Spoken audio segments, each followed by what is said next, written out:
Hi and welcome to another Instrument Choice support video. In this video we'll show you what comes in the box with the NETATMO Urban Weather Station, the IC-NWS01-P.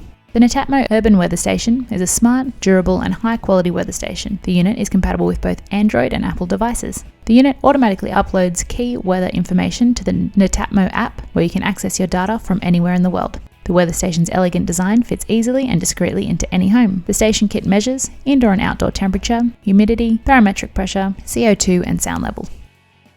In the box there's some paperwork, including a visual setup guide, a USB cable to connect the indoor sensor to a PC, a Velcro hook and loop strap for mounting the outdoor unit, a screw and wall plug,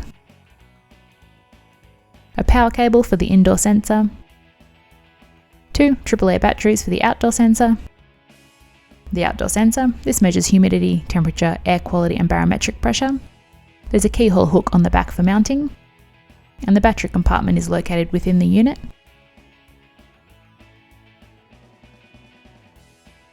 And the indoor sensor, this measures temperature, humidity, air quality, CO2 and sound level. There's a USB port on the back for power and PC connection, and the strip on the front has a status indicating LED behind it. And that's what comes in the box with the NETATMO Urban Weather Station. To watch an Instrument Choice scientist demonstrate how to set up this weather station, or for details on how you can contact a scientist for more information, see the details and links in the video description. We hope that you found this video helpful. Thanks for watching.